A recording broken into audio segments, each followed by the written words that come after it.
Okay. Good evening, Boeing Company. We are a dynamic alliance consulting firm, and today we'll be giving you an analysis over your company. My name is Alicia LaCour, and my colleagues are Brianna Hall, Shakana Escort, Safari Thompson, and Alec Jackson.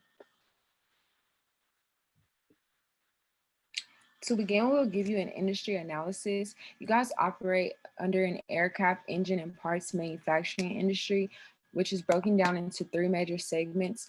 The largest being aircraft at 62.7%. The next largest is aircraft engines and their engine parts at 19.4%. And the smallest is auxiliary equipment at 17.9%. This is a $231.5 billion industry with an expected annual growth rate of 2.8%. In total, the industry brings in about $12 billion in revenue with a 5.2 profit margin.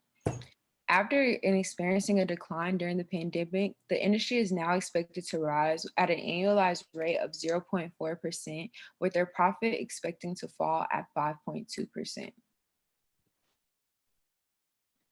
I'll now give you an overview of your company, which is an aerospace firm that operates under four segments. The first being commercial airplanes, which develops, produces, and markets commercial jet aircrafts and provides fleet support services. The next is global services, which provides services to commercial and defense customers. The third is a defense, space, and security segment, which is engaged in the research, development, production, and modification of manned and unmanned military aircraft. And the final one is Boeing Capital, which consists of the equipment under operating and finance leases, notes, and other things that can be held for sale. I'll now pass it to my colleague, Shakana. Here I will be giving you guys an overview of your industry analysis. As you can see, I have a chart here that shows your competitors as well as yourself. So as you can see, your competitors have a larger market share than you at 31.2%. And this is because Raytheon Technology has recently merged with United Technologies Corporation. And in 2020, the two combined companies, they were able to generate 65.6 billion in revenue from its global operations. In more recent years, increased domestic and foreign demand led to higher missile sales. And then also they weren't really impacted due to COVID-19. And this was because of the government funding and sustained demand for defense production. And so now we have you guys, which has a market share of 24.8%. And so the reason why your market share isn't as big as Raytheon's market share is because you guys are dealing with heavy backlash due to your commercial 737 plane crash. And so pretty much what happened is it forced to shift resources towards fixing popular commercial planes and resume its manufacturing and selling. And due to that, it suffered as a whole from ongoing investigations into the 737 MAX program, and then it led to declining in profit. And so now your the third company, which is Lockheed Martin, has a 15.7% market share. And so the reason why Lockheed is falling last is due to their satellite programs, which amount of the majority of its diverse revenue, and it's actually excluded from the industry. Now I will be talking about your shareholder concentration. So as you can see, majority of your shares is in North America with 46.3%. Second in Europe with 3.1%, and lastly in Asia with 0.8%. Now I will be passing it to my colleague Safari, in which she will talk to you about your stock performance. So when looking at you all stock performance, you see when looking at it for the year to date, you'll look at it and you'll see just before the month of May, in April, Boeing posted a $561 million loss, but sees an inflation in the industry. So if you go over to now entering into May, this is contributed to it going down a slight bit from its loss that they had in April, and this is due to the FAA having to approve on their new fix for the 737 MAX. Now, you may be asking, well, why did it decrease if this is a new project? With their internal issues, the 737 many has experienced many altercations, and this is due to the lack of funding and the lack of shareholder participation. When you're moving along in the month of May, we also get another internal issue, and one of these internal issues is Boeing puts off its 787 deliveries again, providing more information to the Federal Aviation Administration, or the FAA. So it was kind of stagnant and constant between the months of May and June, and this is because most shareholders and others who hold stock in Boeing decided to let it sit and to kind of, what they call it, let it ride and see where Boeing is going to do next, despite them having two major incidents involving the 787 and the 737. Then, as you see, we enter June, you can see a significant drop from where we once were in May. This is due to the US and Europe looking for tariff ceasefire over the Biden overseas tariff administration that he is conducting. And then again in June, you see another issue with the US and the US and Europe with the aviation trade. And this is also connecting to China. And like my colleague just mentioned before, Asia is 0.8% stockholder and Europe is 3.1%. So this is a big, not a really significant chunk, but it's a good amount, over about 4% coming from these two countries.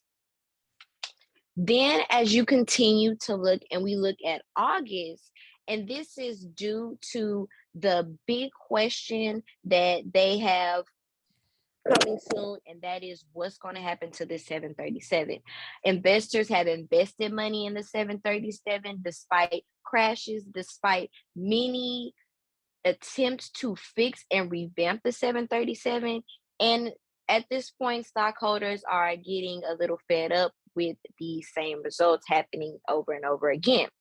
Then, as you see, right before we had that big drop in between the months of July and August, in July, the FAA tells the airlines to inspect their 737s. So now we're converting back to what's been going on in recent months, dealing with this 737, which has now reached its way into commercial airlines such as American Airlines and Spirit and United. And they are actually being held up for questioning, are these aircraft safe for commercial travel?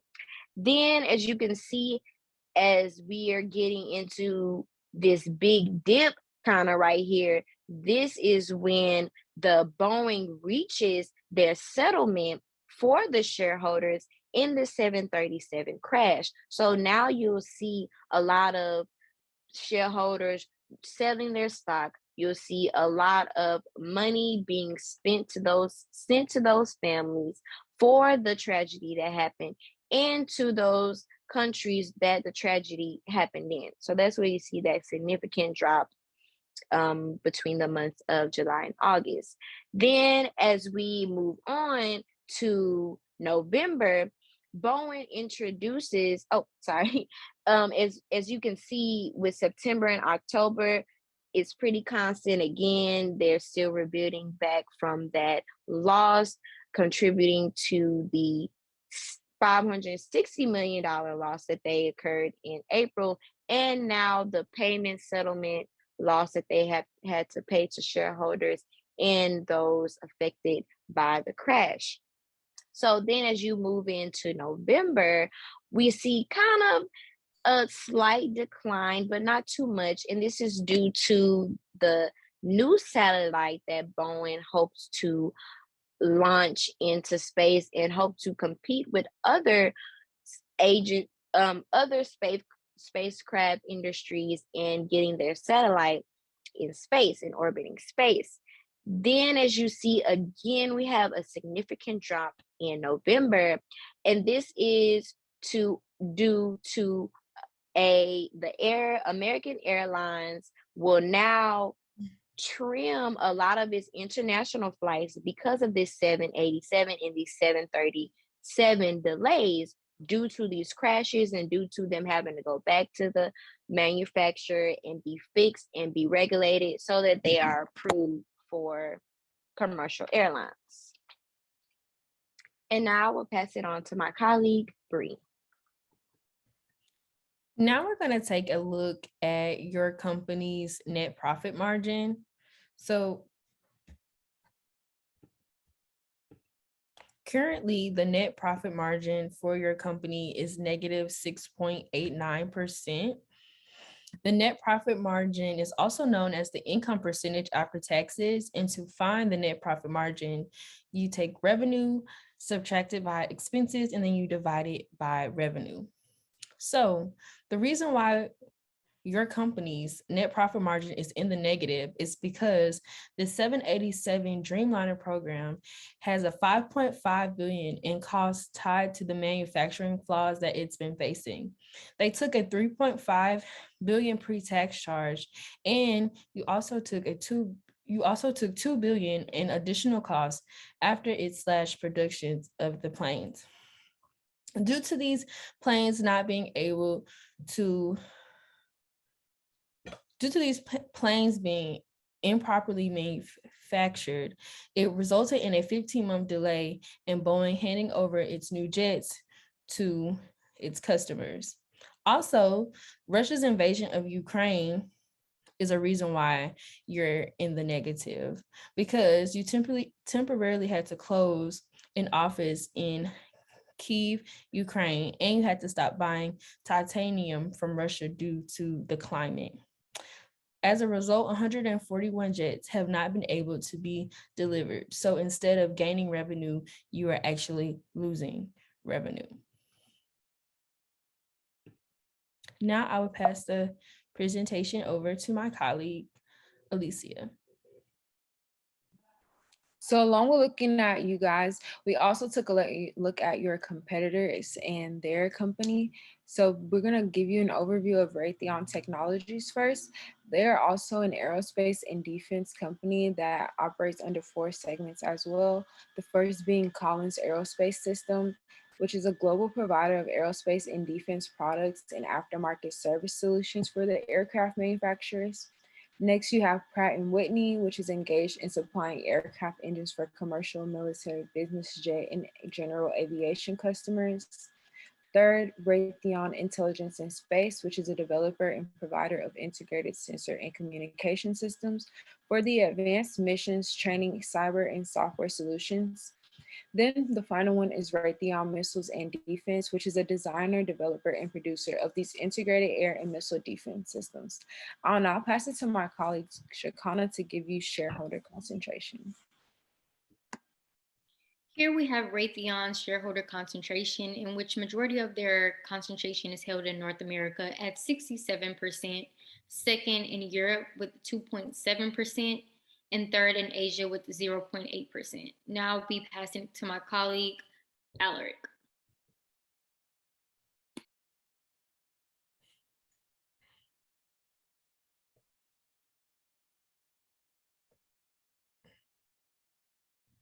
Today I will be talking about the Raytheon stock performance. So from the end of January to February, the aerospace and defense company reported a fourth quarter profit that beat expectations, but the revenue fell short. From the end of November to December, the stock went down, due to the decline in the defense contracts. And then from late February to early March, Russia's invasion on Ukraine helped the defense stocks rise up. And now I'll pass to my colleague, Bree. Now we're going to take a look at Boeing's net profit margin in comparison to its competitor, Raytheon Technology. So Raytheon's Technology's net profit margin is 6.44%, and Boeing's net profit margin is negative 6.89%. So it allows us to pose the question of why is Raytheon at a better standpoint than Boeing when they're in the same industry? Well, Raytheon's missiles and defense had a third quarter 2021 adjusted sales of 3.9 billion, up 7% versus the prior year. There was also an increase that was driven by growth on an international national advanced surface to air missile system program and on the advanced medium range air to air missile program. Also, with COVID and the pandemic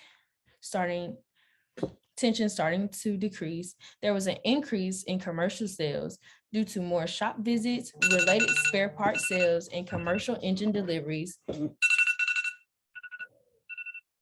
driven by the recovery in commercial air traffic. Now I will pass the presentation over to my colleague, Alicia.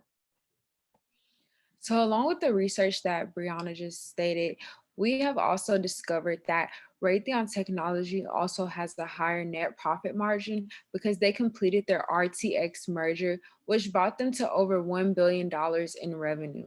They also was able to complete this 2 years ahead of their planned schedule, which allowed them to give it to their consumers and other businesses a lot faster than expected, which raised their revenue a lot faster than expected as well. And lastly, we also discovered that the president of Raytheon has also recently signed a bipartisan defense authorization bill into law, which bought them at about $740 billion.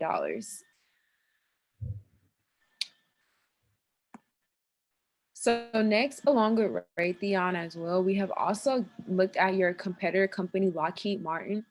This is a security and aerospace company. They also operate under 4 segments as well. The first is an aeronautics segment, which is engaged in the research, design, development, manufacture, support, and upgrade of military aircraft. Next, you have a space segment, which is engaged in the research and development, design, engineering, and production of satellites, missile systems, and space transportation. Then you have a missile and fire control segment, which provides missile and air defense systems, fire control systems, manned and unmanned ground vehicles, and management solutions for companies.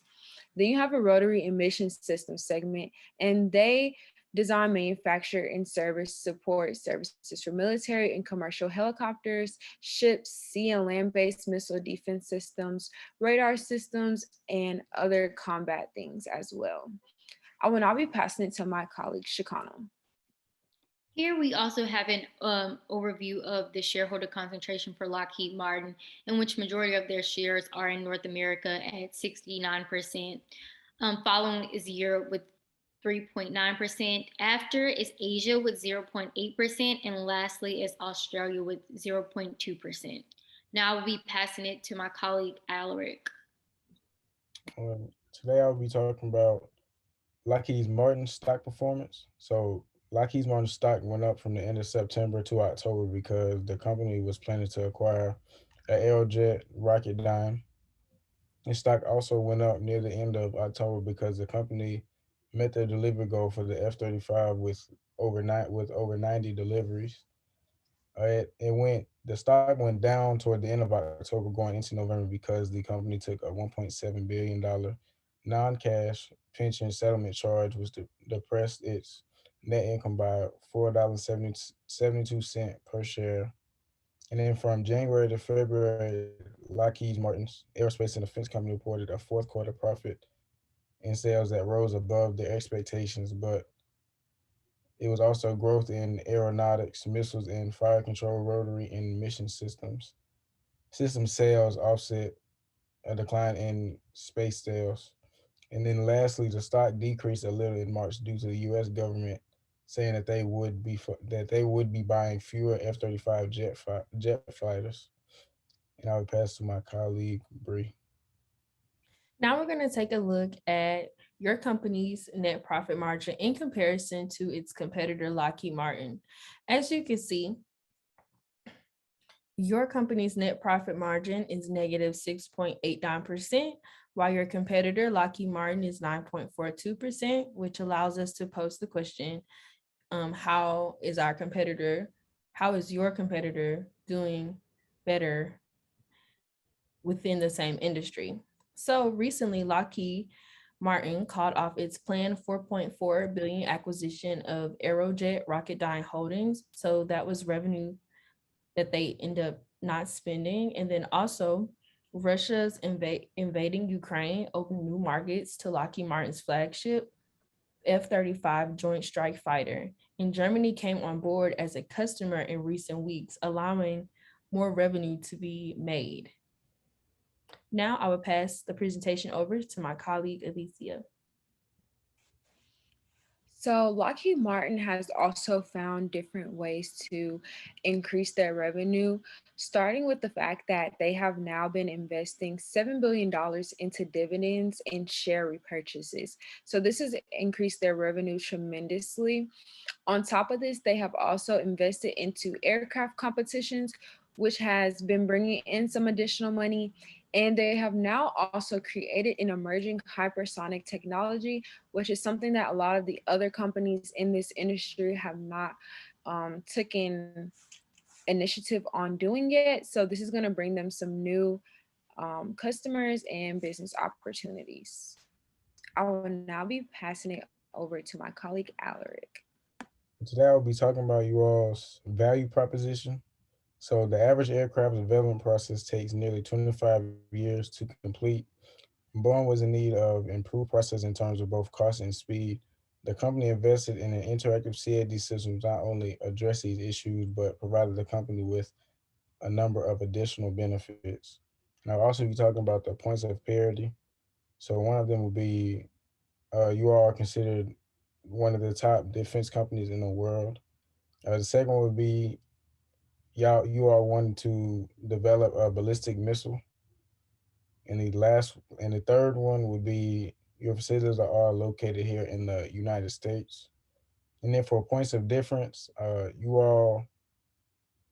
all's company has one of the largest have one of the largest revenues out of all your competitors.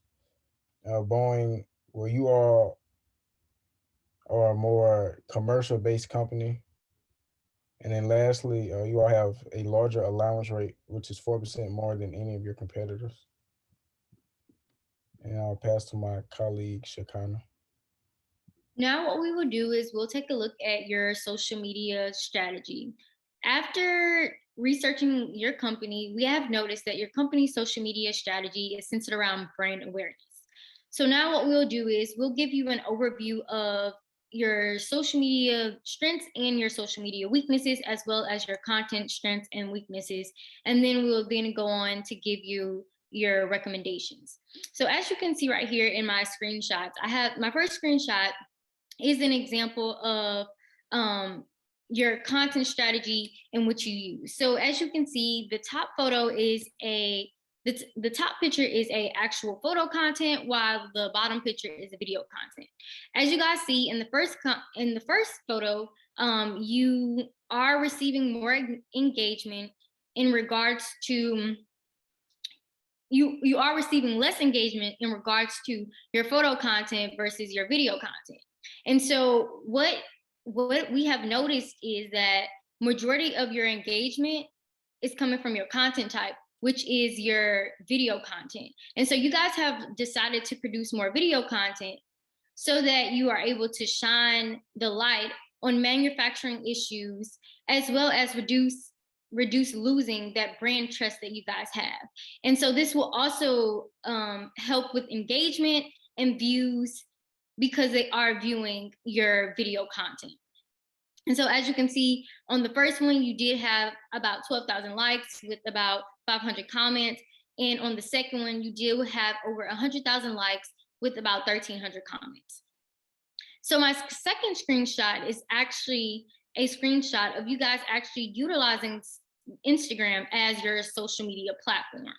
And so utilizing Instagram as a business to business company, actually what it does is it helps you guys to connect with other companies, right? No matter what stage you are in as far as development goes, this helps you drive brand awareness, boost sales, as well as build and track audience engagement. And so my last screenshot is an example of you guys posing. It's an example of you guys talking to your following, talking to the other businesses in which you are working with, and you're giving them the opportunity to ask any questions that they have, as well as you're answering any questions that they may have, where you're able to engage with them and get any type of feedback in which they may have about your company. This is a great way to actually engage with other companies and answer any questions that they may have about your company as a whole. And now we will move on to Boeing, social media evaluation and the weaknesses within your company. So now we're going to take a look at your company's social media weaknesses.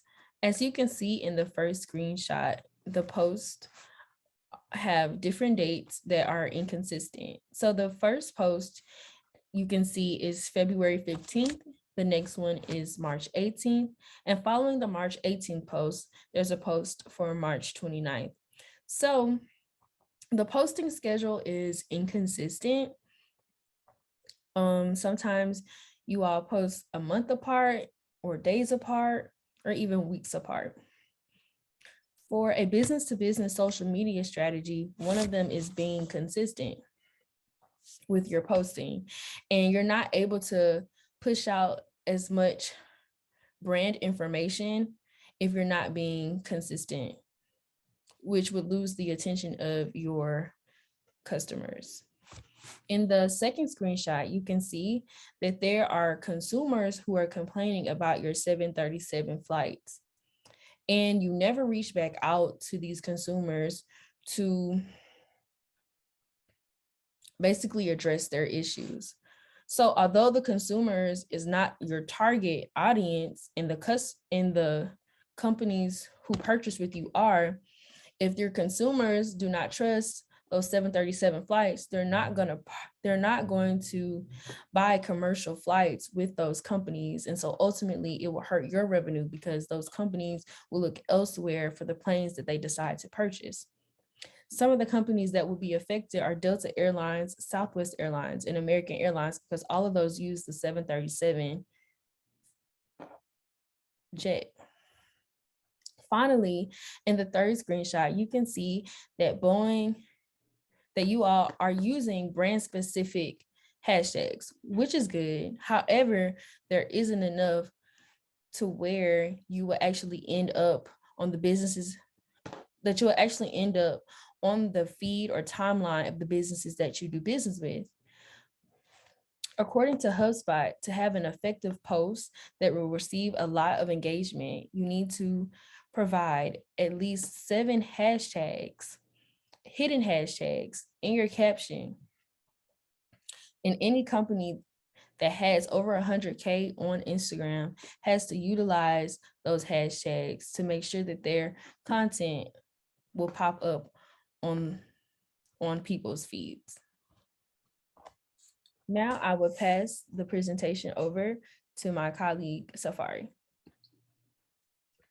So what you all do a great job at doing is making everything easy and accessible for your followers. You make it easy for followers, consumers, shareholders, and businesses to view what you all have on your social media. You have it clearly explained out, clearly laid out, and you explain it very well. You categorize your certain highlights as well as shops so consumers and followers can purchase with you all on COVID-19 guidelines and regulations, on air shows, and on manufacturing equipment and other posts and videos that followers and consumers might like to see. You all also do a great job with hashtags. And with hashtag strategy, there are 5 main points. So the first point is the purpose, and you all do a great job of identifying what is the purpose for this post. You do a great job of showing that in the tagline. The message, you show a great deal of dedication and detail when you craft out a great message for your viewers and followers to read. Not something too long and not something too short. Something that'll get the attention of the followers or consumers. The next step is content. What are you all producing? What are you all putting out there? And this is a great example of, again, if you direct back to the second shot, you'll see the content includes a purpose, and that purpose is to show you that they're going to be donating to the awareness for the 737, then the message that they're showing, and then also the content they're adding, the people that should be added, they're linking the certain articles and videos that they use so that if consumers want to do their own personal research, they can. And it's very easy to access the information because it's right on you all's homepage. Then the last step before you get to your hashtag is engagement. You want keywords and phrases that are popular right now and that can grab the attention of your viewers. Instagram hashtag strategy is an internationally calculated way of using hashtags rather than just putting out words or adding certain companies or consumers that you may know. And Forbes says a good source of hashtag or a good amount of hashtags is between 8 and 15. So we don't want to do too little, but we want to do enough to where if out of those 15, if only 5 of them are relevant to what's going on right now, they'll still be redirected back to our page. Then you all also do a great job of showing your involvement with diversity and immigrants and those searching for a better life and hoping to accomplish the American dream. As you see on my third screenshot, you see Mrs. Pham, who is a recently Vietnamese refugee. She came over here with her family when she was about 2, and she is now Bowen's quality manager at one of their international locations. And this is really just a good example of showing the diversity and the awareness of others trying to create a better life for themselves within your company. I will now pass it on to my colleague, Albert.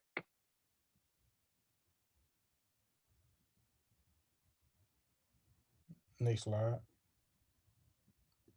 Today I'll be talking about you all's content weaknesses.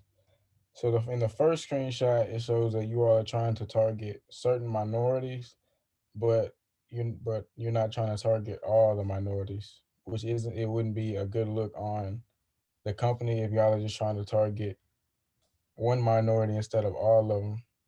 If you're trying to be a more diverse company, so you'll want to deal with all different ethnicities and races. And then another weakness that I found is that you all have a kind of a broken culture among the employees, well, with the senior employees along with the regular employees, and they really don't have a regard for anyone for any. I should say they don't have regard for any any rules that are in place, and it causes tension in the workplace, and it just isn't a good look for the Boeing brand or company. And then another weakness I found was that you all don't do commercials very often, but in the future you should try and get a celebrity or a influencer to promote your products to sell to the different customers or consumers who are trying to purchase your products. And I'll pass to my colleague, Alicia. So after we have analyzed you guys' strengths and weaknesses of your content and social media strategies, we have now come up with some recommendations that the company can utilize. For social media, we believe that you can work on creating customer relationship management. Boeing needs to get comfortable with acknowledging their partners' questions. This will help them add more value to their relationship. As you guys are exploring more into creating video content, this can be useful as you can now create more content that is informative to these businesses and partners through videos. Next, implement a customer reference program. You guys are an aerospace company, so you can start making videos and maybe even written reactions or reviews of the people who actually operate your aircrafts. This will give your consumers and other businesses an inside look at what the company actually does and the feelings about what happens on the inside. Next, we have find new relationship marketing activities. You can begin to start having small viewings for the businesses that you operate with to come and see the items that you guys have for sale or for um, exchange. This will also help you get more engagement and personal responses from these businesses.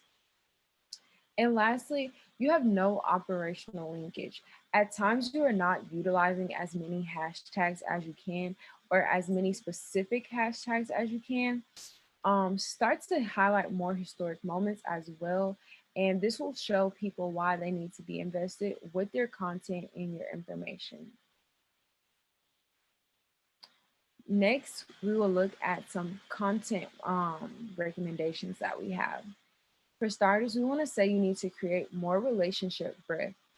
So start utilizing influencer marketing. This will help you create interpersonal relationships to help reach the people who typically aren't aware of the services you offer. This will help you gain more viewers and more potential business opportunities. Next, have flexible offerings. Your content needs to be pushed out on multiple platforms at various times. This will help you have more engagement, not only on one specific platform, but multiple. If you want to start utilizing some in-person content as well, start by doing some community outreach projects, such as maybe visiting small schools or just community things that are in the area. Next, you can even open something such as a museum. The third recommendation we have is to have more relationship efficacy. By utilizing or having a strategy on how you will respond to the feedback, this will help you appear more engaged with these businesses that you are doing with. And finally, implement a financial RM program. The company can start to produce behind the scenes video content for paid subscribers, which will help bring in additional revenue. Um, from my personal reflection, I would like to say that I realized that these are a lot of major aerospace companies, and I think that they are not utilizing as many revenue outlets as they can. When we look at companies such as NASA, they have outlets such as museums or outlets where people who are interested in those type of things or interested in doing business with NASA are able to come in and actually view their products. I think Boeing, even Raytheon and Lockheed can start to take heed and action into this to produce additional revenue for their companies.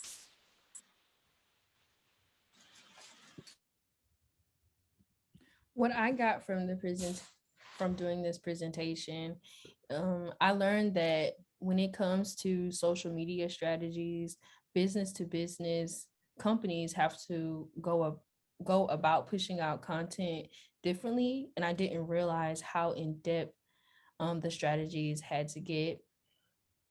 And I also realized, depending on what the company pushes out, affects not only themselves but also the companies that they sell their planes to.